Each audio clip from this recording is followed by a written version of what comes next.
So the question that people ask me often is, well, how do you know if you're under undue influence or mind control, or that you've been brainwashed?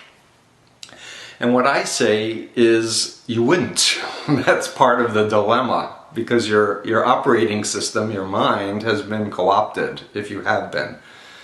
And so for me, the answer really is,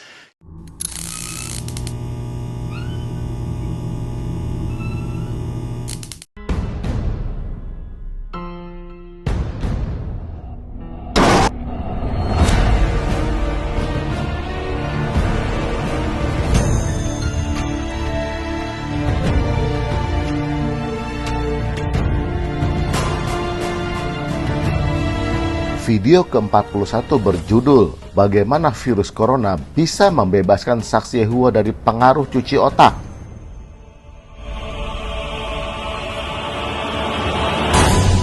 Stephen Hassan, seorang pakar kultus, mencetuskan 4 teknik mind control atau yang lebih dikenal sebagai brainwashing dengan istilah singkatan BITE model. B untuk singkatan behavior atau perilaku, I untuk information atau informasi, T untuk singkatan thought atau pikiran, E untuk emotional atau emosi. Untuk komponen emosi, saya telah membahasnya, yaitu fobia, rasa takut yang dimiliki oleh saksi-saksi Yehova. Silakan klik kanan atas atau bagian deskripsi untuk menyaksikan videonya. Dan untuk video kali ini, saya akan membahas tentang komponen behavior atau perilaku. Di dalam bukunya Combating Cult Mind Control halaman 60, Stephen Hassan menulis hal yang sangat menarik, yaitu kebutuhan untuk mengontrol perilaku adalah alasan kebanyakan kultus menetapkan jadwal yang sangat kaku bagi para anggotanya. Setiap hari, sejumlah besar waktu dikhususkan untuk ritual pemujaan dan kegiatan indoktrinisasi. Para anggota juga biasanya ditugaskan untuk mencapai tujuan dan tugas tertentu, sehingga ini membatasi waktu, luang, dan perilaku mereka. Dalam kultus destruktif, selalu ada sesuatu untuk dilakukan. Jadi, menurut Steve Hassan, para anggota kultus memiliki jadwal yang kaku dan kesibukan yang luar biasa padat, karena memang mereka memiliki sesuatu yang harus mereka kerjakan. Bagaimana dengan saksi-saksi Yehova? Para saksi Yehova membanggakan keteraturan dan kedisiplinan yang mereka miliki. Mereka selalu pikir bahwa tidak ada organisasi Kristen yang lainnya yang melakukan seperti yang mereka lakukan. Padahal yang mereka tidak tahu, ini semua adalah merupakan ciri-ciri dari kultus. Misalnya, orang Kristen datang beribadah, banyak yang datang terlambat. Tetapi tidak demikian dengan saksi-saksi Yehova. Mereka selalu datang tepat waktu, bahkan sebelumnya. Ini bukannya karena mereka disiplin, tetapi memang dalam lingkungan sebuah kultus, para anggotanya diberi jadwal yang ketat dan aktivitas yang banyak. Jika mereka terlambat datang untuk beribadah, pasti ditegur oleh penatua langsung. Sebaliknya, di gereja tidaklah demikian. Tidak ada orang yang mengontrol kita. Sekarang kita lihat contoh dari brosur pelayanan kerajaan tahun 2015. Brosur ini merupakan instruksi internal bagi saksi-saksi Yehova. Perhatikan aktivitas pelajaran Alkitab Sidang, tertulis 30 menit, sekolah pelayanan teokratis, pembacaan Alkitab, 8 menit, dan lain-lainnya. Semuanya terjadwal dengan ketat dan sangat teratur, bukan? Sekarang, apakah Anda ingin mengetahui aktivitas ibadah mereka? Aktivitas ibadah mereka ada di link bagian deskripsi jika ada yang mau tahu secara detail. Dalam satu minggu, saksi Yehova memiliki 2 kali kebaktian, yaitu akhir pekan dan tengah pekan. Tidak seperti orang Kristen yang menghadiri kebaktian, yaitu duduk manis mendengarkan pendeta berkhotbah. Para saksi Yehova di dalam acara menara pengawal memiliki aktivitas tanya jawab. Jadi, para saksi Yehova sebelum hadir di perhimpunannya, mereka harus mempersiapkan diri untuk melakukan tanya jawab. Saksi Yehova memiliki 2 acara kebaktian besar setiap tahunnya, yaitu kebaktian wilayah yang dilakukan di pagi sampai sore dan kebaktian regional dilakukan selama 3 hari berturut-turut dari pagi sampai sore juga. Mereka juga memiliki perhimpunan dinas lapangan, yaitu sebelum saksi Yehua berkeliling dari rumah ke rumah, mereka berkumpul dulu. Setelah selesai, baru mereka berpencar sesuai dengan wilayah yang ditugaskan kepada mereka. Dan ini waktunya tidak terbatas. Maksudnya adalah semakin lama mereka mengabar, tentunya semakin baik. Tetapi secara umumnya target mereka adalah penyiar 12 jam, perintis ekstra 50 jam, perintis istimewa 180 jam per bulan. Dan waktu hitungan itu dihitung ketika mereka bertemu dan bicara dengan calon atau seorang peminat. Saat mereka warawiri atau jalan dari rumah ke rumah, waktu itu tidak dihitung.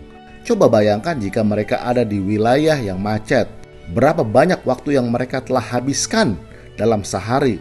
Sekarang kita dengar kesaksian dari mantan saksi Yehua Christian tentang gaya hidup saksi-saksi Yehua dalam menjalani keseharian hidupnya.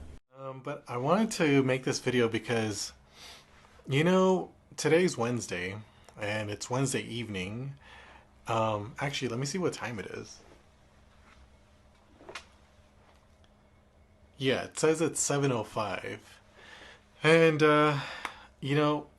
at this moment, we'd be coming close to going to our meeting in the past. And, I remember that it was always a go, go, go lifestyle. You'd come home from work, you'd have a little bit of time to eat, prepare whatever you're going to be studying that day, and then, you have to go to the meeting and be on time, actually be a little bit earlier.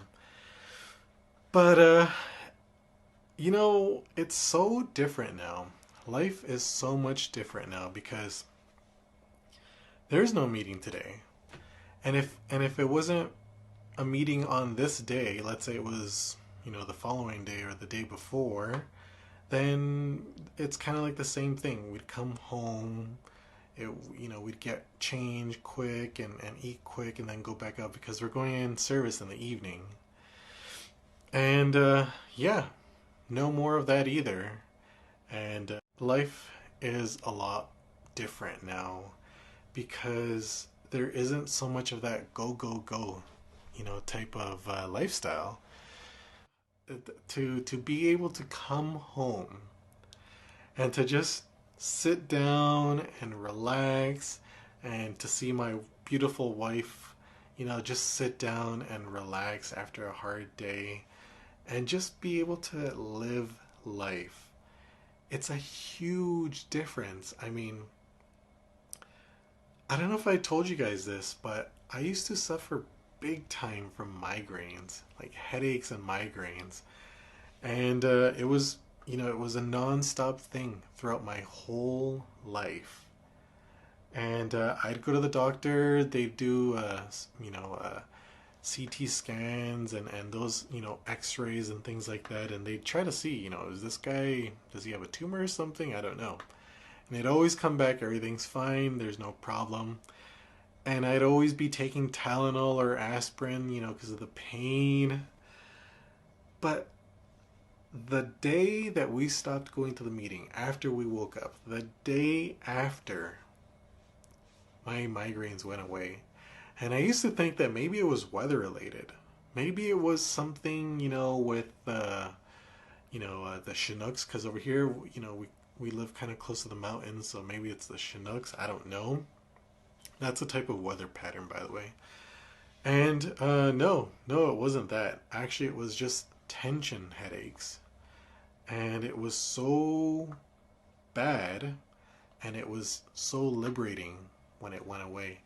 And I guess the reason why it went away was because all that stress, of the go, go, go, you're always busy as a JW, is finally being put away. It's finally being put to rest. No more of that anymore. No more hurrying up to get ready for the meeting. No more hurrying up to go pick up people, to pick them up from their house, to, take them to the meeting, which we didn't mind, right? But,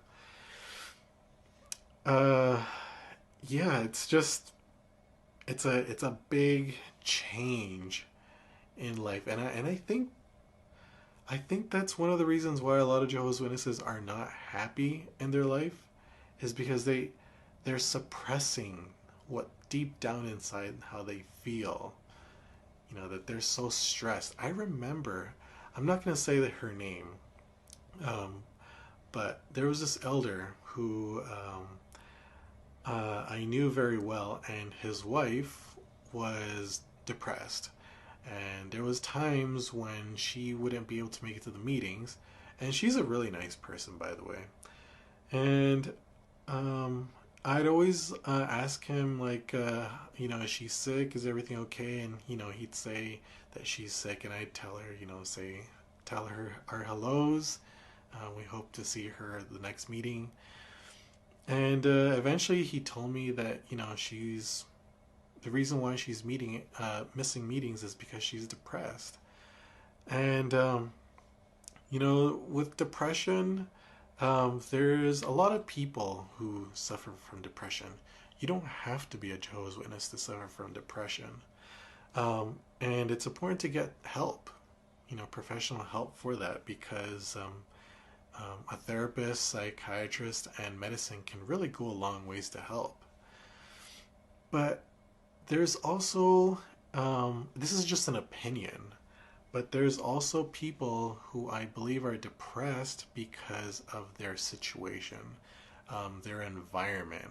And when you're in this so-called religion and you're going constantly to the meetings, and you know, you're told that you have to be regular to the meetings because you have to keep on reminding each other that Armageddon is almost here, as if you need to be reminded that all the time. I mean, who can forget that, right? But yeah, I think people just they kind of need a mental break from the whole thing of going to the meetings, you know, and going constantly out in service. I know up here in Canada, like, there's a lot of people, they really don't care. They don't care about Jehovah's Witnesses. They're not interested at all. It's more so in the Spanish congregation that they're more interested, but not that much more.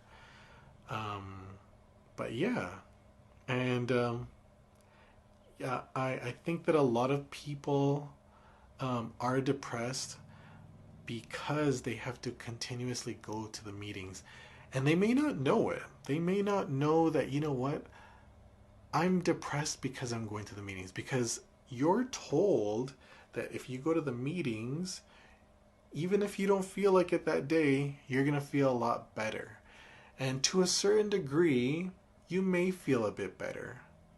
But I felt like the reason why I personally felt a bit better going to the meetings when I didn't feel like it was because I felt like I did something good. You know, I got it off my chest. I wrote it off my list. I went to the meetings. I did my assignments. I spoke to such and such people. I did this. So you kind of feel like you did something good. Sudahkah Anda bayangkan gaya kehidupan saksi-saksi Yehova? Ada iklan Dunkin Donut tahun 1984 yang mempresentasikan kehidupan para saksi Yehova itu. Time to make the donuts. Dunkin' Donuts are always fresh. I made the donuts. We make them at least twice every day. Time to make the donuts. Not a few kinds, like supermarket. Made the donuts. Time to make the donuts. But up to 52 varieties. The donuts. Time to make the donuts. I made the donuts. Itulah kehidupan saksi-saksi Yehova. Oh ya, ada satu aktivitas lagi yang mereka juga akan lakukan, yaitu membersihkan balai kerajaan. Kita saksikan ya. Baru. In my reading and my study, there are treasures that I find. When I'm searching, digging deeper, when I take a little time, in my imagination, I am in the scene. It helps me understand just what the Bible means. Imagination and meditation These are the things that help me see. They give me insight to help. Mungkin Anda bertanya-tanya, apa hubungannya semuanya ini dengan virus corona? Nah, ini menariknya. Saat ini, Tuhan Yesus sedang memberikan kesempatan emas bagi setiap saksi-saksi Yehova jika ingin bebas dari brainwashing lembaga menara pengawal. Saat ini, pemerintah meminta warganya untuk istirahat di rumah. Demikian juga seluruh aktivitas gereja dan bahkan balai kerajaan tidak lagi atau berkurang aktivitasnya. Nah, ini kesempatan bagi Anda untuk mengistirahatkan diri juga dari seluruh aktivitas balai kerajaan. Mari kita dengar penjelasan daripada Steven Hassan, pakar kultus, mengenai bagaimana caranya membebaskan dari jeratan brainwashing. And so the question that people ask me often is, well, how do you know if you're under undue influence or mind control or that you've been brainwashed? And what I say is you wouldn't. That's part of the dilemma, because your operating system, your mind, has been co-opted if you have been. And so for me, the answer really is you need to take a time out from the environment that you're in and the people who are influencing you. You need to go to a separate geographical location and separate yourself from that.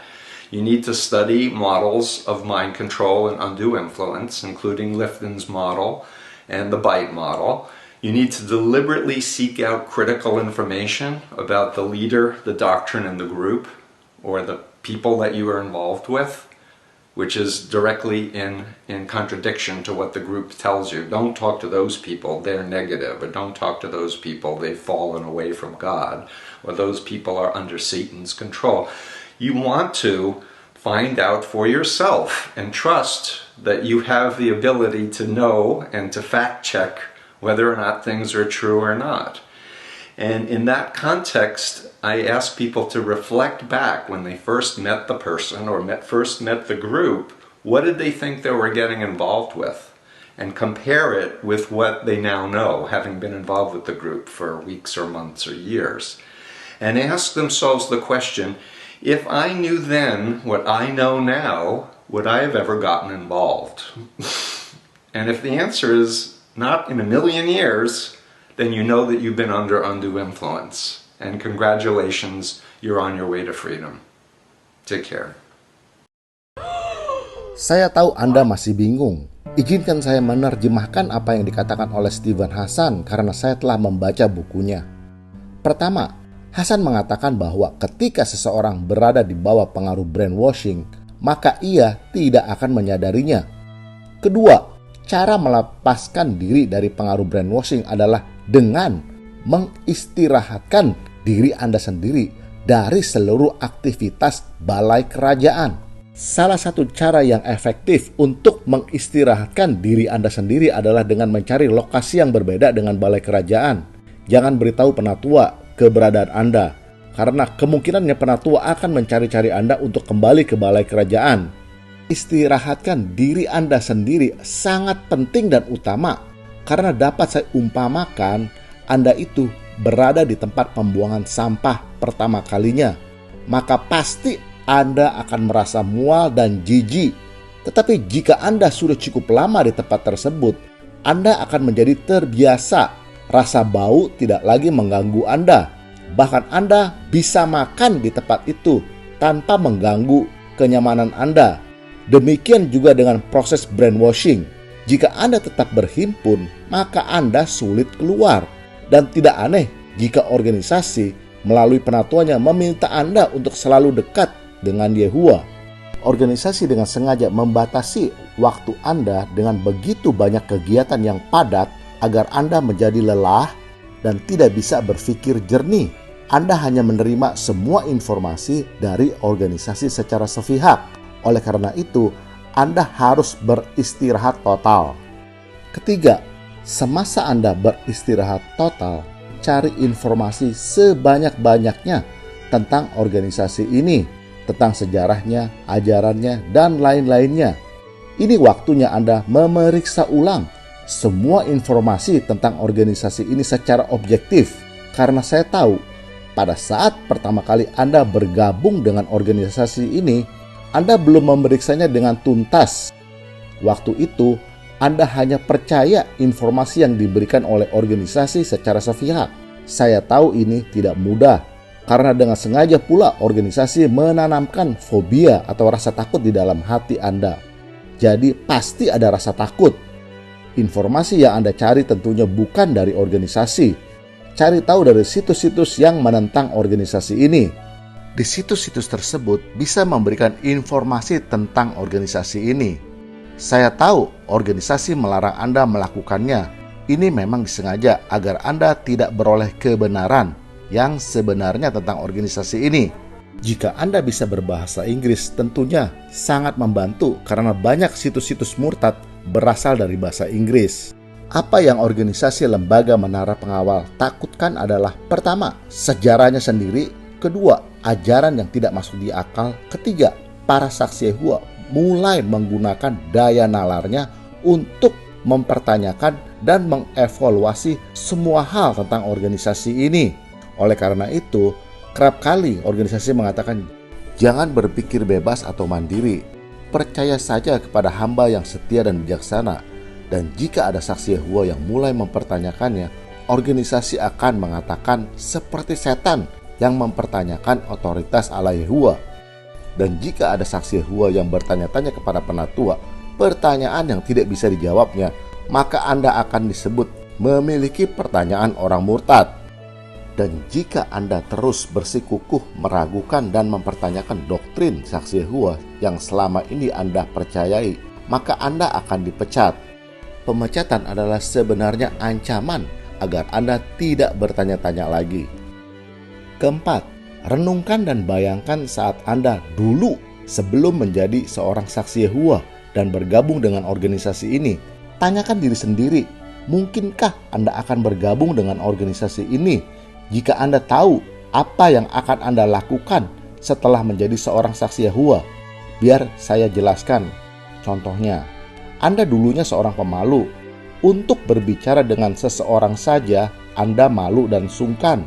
Karena memang secara pribadi Anda adalah seorang pemalu. Nah sekarang, setelah Anda menjadi saksi Yehova, Anda tidak malu dan tidak sungkan untuk berkeliling dari rumah ke rumah atau menjaga kereta beroda bertemu dengan banyak orang. Nah tanyakan kepada diri Anda, saat Anda masih belum menjadi seorang saksi Yehova, jika Anda tahu bahwa di masa depan Anda akan berkeliling dari rumah ke rumah dan menjaga kereta beroda, bersediakah Anda melakukannya? Jika Anda mengatakan tidak akan mau, nah inilah kata Steven Hassan, selamat, Anda sudah berada di jalan menuju kebebasan. Mungkin Anda bertanya, mengapa perubahan perilaku itu tidak baik? Bukankah baik dari dulunya yang pemalu menjadi pemberani? Apa yang saya sampaikan di sini adalah salah satu contoh kecil saja. Banyak contoh lainnya yang akan merugikan Anda. Anda melakukan keliling dari rumah ke rumah saja tanpa dibayar sebenarnya adalah kerugian, rugi waktu, dan rugi tenaga. Kita perhatikan buku Margaret Singer halaman 52 mengatakan, kunci sukses reformasi pikiran atau brainwashing adalah membuat subjeknya tidak sadar bahwa mereka sedang dimanipulasi dan dikontrol, khususnya membuat mereka tidak sadar sedang digerakkan bersamaan dengan sebuah perubahan yang mengarahkan mereka untuk melayani kepentingan yang sebenarnya merugikan diri mereka. Biasanya hasil dari proses reformasi pikiran yang diperoleh oleh seseorang atau suatu grup, yaitu ia mengontrol subjeknya, hampir tidak ada batasnya untuk waktu yang bervariasi. Jadi, seorang korban kultus mengalami suatu perubahan di dalam dirinya tanpa ia sadari, dan perubahan itu sebenarnya dimanfaatkan untuk kepentingan pemimpin kultus. Hasil akhir dari brainwashing adalah agar pemimpin kultus dapat mengontrol kehidupan korbannya demi kepentingannya. Nah, jika Anda tidak yakin bahwa Anda telah berubah total, silakan lakukan survei. Tanyakan kepada keluarga atau teman Anda yang bukan saksi Yehova dan mereka mengenal Anda secara pribadi. Tanyakan kepada mereka, apakah di dalam diri Anda mengalami suatu perubahan yang radikal sebelum Anda menjadi saksi Yehuwa dan setelah Anda menjadi saksi Yehuwa. Sebelum saya lanjutkan bahasannya, jika Anda ingin mendukung channel ini terus menyingkap rahasia ajaran saksi Yehuwa, silakan subscribe dan tekan belnya agar Anda tidak tertinggal video berikutnya. Jika Anda menyukai bahasan video ini, silakan like, dan yang paling penting adalah jangan lupa untuk berbagi video ini kepada saudara Kristen lainnya agar mereka dapat terhindar dari penyesatan saksi-saksi Yehuwa. Saksi-saksi Yehuwa berkeliling dari rumah ke rumah, siap untuk menjerat orang Kristen yang kurang memahami ajaran saksi Yehuwa yang sebenarnya. Jadi, semakin banyak orang Kristen tahu bahwa organisasi lembaga menara pengawal hanyalah sebuah kultus berkedok agama Kristen dan tahu ajaran yang sebenarnya, maka tidak ada satu orang Kristen pun yang mau menjadi anggota lembaga menara pengawal. Terima kasih. Tuhan Yesus memberkati. Perlu saya tegaskan bahwa resep membebaskan diri dari pengaruh mind control yang disampaikan oleh Steven Hassan tidaklah 100% manjur ya. Bergantung banyak faktor, terutamanya kepada orang yang ingin bebas. Sekarang kita dengar kesaksian dari mantan saksi Yehuwa yang memberikan nasihat bagaimana ia lepas dari program brainwashing yang diperolehnya. But you know what? People need to step back from the whole going to the meetings. You're going to so many meetings, you don't even realize how much it is affecting your lifestyle, like how it was with me personally. You don't need to continuously be going to the meetings to hear the same story that you've heard. I mean, there's a high probability if you go to the meeting tonight, you've already heard it. I mean, I think you already know about the Adam and Eve story. I think you already know about the whole, Armageddon and this and that and how to preach, and it can get overwhelming. And, people just keep going to the meetings, even to their detriment, and they're not exactly the happiest people, and they don't feel like going to the meetings, and they're tired. But they have to. And the reason why the Watchtower needs you to go to the meetings is because as soon as you stop going, as soon as you become irregular or inactive, that is when the plug is released from your head. And you're not so controlled and you're not so influenced. And it can lead you to eventually, no, not Satan attacking you, not Satan grabbing hold of you, but your brain starts to eventually function on its own. It starts to think, it starts to question. And thinking and questioning is the worst thing that you can do as a Jehovah's Witness. Because once you start thinking and questioning, you start investigating. And you will eventually find out that it was all false. And the more I think about it, the more time I sit back and I analyze all that we went through as Jehovah's Witnesses and going through all that, I'm just kind of like, what the heck was that? What was all that about? That is insane. But yeah,